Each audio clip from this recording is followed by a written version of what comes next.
Hello everyone, it's wet, it's rainy out, it's drizzling, so I figured why the hell, why not? It's better than watching Netflix, right?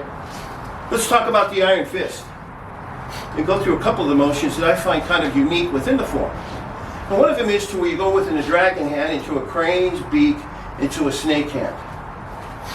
I think those motions are kind of cool with an artistic expression in mind, because as he was creating the form, this form here, the iron fist, is the longest form within the Te system, and it's also to bring about different expressions.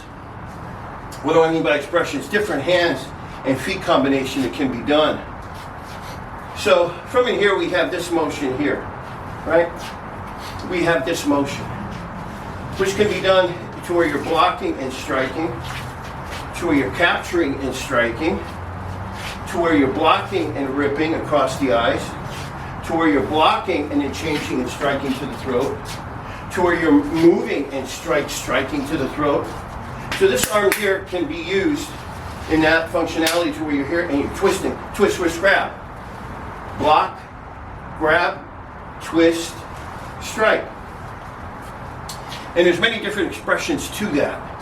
I'm just giving a couple of examples.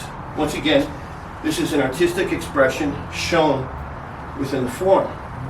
So as you're doing this motion here, it's a capturing hand, very similar to the falling leaf of when we do this, or you reverse and you do it on the other side, because anytime you learn a form, you want to do any technique on the right, you also have to do it on the left, right? So as you're here, you have this hand, you have this hand, you have this hand, you have this hand, right? As you're doing it, this hand can turn into an expression of doing a circle. It could be a retreating circle. It could be an advancing circle within that hand. And that's just off the first opening hand. And I'm just giving a couple of different variations so we can add to what we've learned. Because every motion within the Te arts has to be broken down and explained and given its usefulness. Whether you like it or not, whether you want to experiment with it, you have to do that with a partner. Techniques and understanding are born through you as an individual. It doesn't come from the teacher, even though he might give you a technique or an expression, but all the other ones that you add with comes from you. Comes from you practicing the technique and seeing what you could find within it. So as we're here, we do this 6 times within the form, and you can see it's this type of emotion, which is the oval of the crest, of the original crest of okinawa-te, which is protecting low and high. You can see that in here. But in this particular motion, we're capturing. It's a capturing hand, right? So as we come from in here, you can see it's best to do the motions slow, because as I do this motion slow, you can see all the different techniques that could come from that. You can see this type of emotion. You can see this type of emotion. You can see this, and this, and this, and this. Right? So I could retreat with that. I could advance with that from this particular motion here, from the form. After we do that 6 times, then we come in with the crane's beak. Then we come with the snake. Then the snake blocks and strikes. Then we come in 1 and 2 and over. Then from in here, we fire in.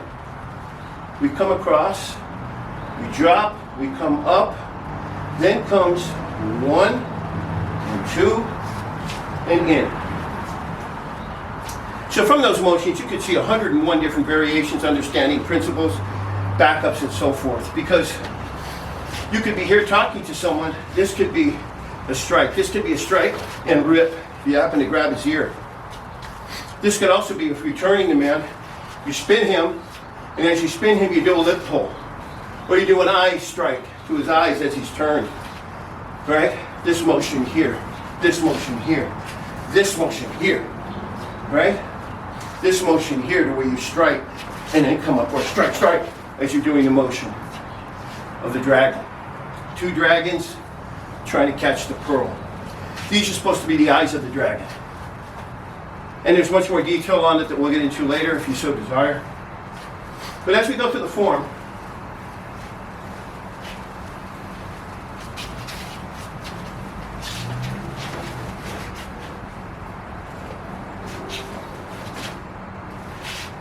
That's a little piece out of the sword and hammer. Yeah, of course, you got to block and you got to strike. You could be talking to someone and maybe your hands are up and you could come in with that as he's closing the distance if you're lucky.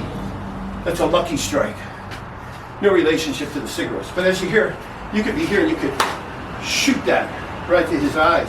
If you're at an extension and say you're here, your hands are up, maybe the man steps into your battle line and maybe you could extend that to his eyes fast enough. But that's a technique that you got to work on hundreds and hundreds and hundreds of times. We used to work on that in class to where your uke would have his hands up like this, and the minute he would bring his hands up, you would come in with a single eye strike inside the triangle.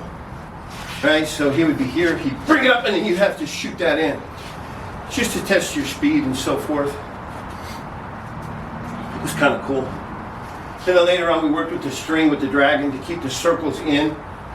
But that expression suddenly we did away with the spring when we were coming in with a walking dragon, or a retreating dragon, or stepping to the side dragon.